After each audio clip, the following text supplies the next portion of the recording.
ঘুরতে ঘুরতে এখন চলে এসেছি ঢাকুরিয়া শহীদনগর সর্বজনীন পুজো মণ্ডপে। প্রস্তুতি পর্ব কিন্তু তুঙ্গে, দারুণ সব ইন্টারেস্টিং ব্যাপার হয়েছে।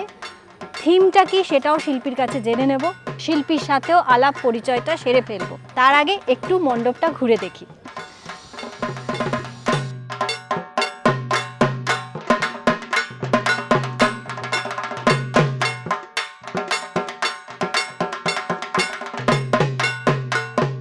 মণ্ডপটা ঘুরে দেখলাম আমরা।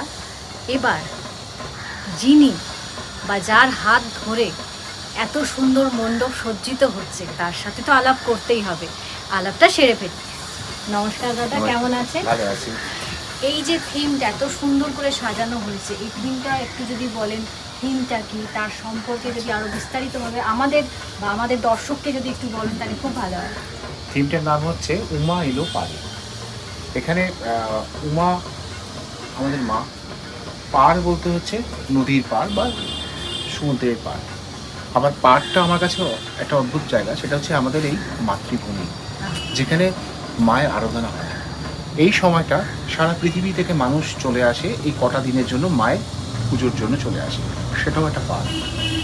এবার হচ্ছে আমার এখানে কনসেপ্টটা হচ্ছে যে যারা মাঝি ভোল্লা সারা বছর তারা সমুদ্রে মাছ ধরছে, তারা ফিরে আসে পুজোর কটা দিন, এসে পরিবারের সাথে থাকার চেষ্টা থাকে। এবং তারা কি করে, তারা একটা জায়গায় এটা যেখানে এরা নৌকোগুলোকে লাগিয়ে রেখে সেখানে একটা পুজো করছে, মানে নৌকোর মধ্যে ওরা পুজোটা করছে। আচ্ছা, মানে ওদের কাছে এটাই মণ্ডপ, ওদের কাছে এটাই ঘর, ওদের কাছে এটাই সব কিছু।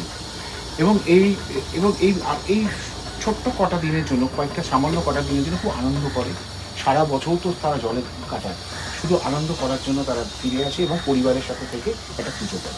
আপনি তো একজন যোদ্ধা, আপনার যে সহযোদ্ধারা, আপনার সাথে কতজন আছে? আমার সাথে আমার সহযোদ্ধারা খুব পার্ট, মানে ধরুন প্রথম পার্টে একটা ছিল, দ্বিতীয় পার্টে ছিল, এবং টোটাল আমার প্রায় 42 থেকে 45 জনের মধ্যে যোদ্ধা আছে। বাহ, ঠিক আছে। এবং এরা এসে কাজ করছে, চলে যাচ্ছে, পার্ট বাই পার্ট আসছে, কাজ করে চলে যাচ্ছে। এবং ঠাকুর যিনি বানিয়েছে তারও একটা টিম আছে, সবার একটা টিম।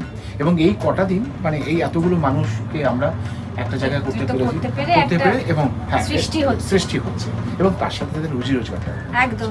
আমি যখন থিম করি ভাবি, আমি কিন্তু ওদের কথা ভাবি যে ওরা বছরে একটা সময় আমাদের দিকে তাকিয়ে থাকে, আমরা সেই কাজটা করার চেষ্টা করি। এবং ওদের তো দুটো পয়সা আসছে, আমরা সবাই সুবিচার চাইছি, সবাই চাইছি এটাও।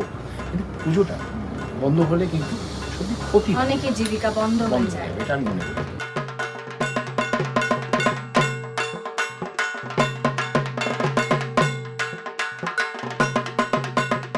পুজো মণ্ডপ ঘুরে দেখলাম, প্রস্তুতি পর্ব যেহেতু চলছে সেটাও আমরা দেখছি। পার্থ জোয়ারদার শিল্পী, তার সাথে আলাপ সেরে ফেললাম, অনেক কিছু জানতে পারলাম। এরপরে যদি আপনারা এই প্যান্ডেলকে বা এই মণ্ডপকে সুসজ্জিত রূপে দেখতে চান তাহলে অবশ্যই সংবাদপ্রতিদিন.in চোখ রাখবেন।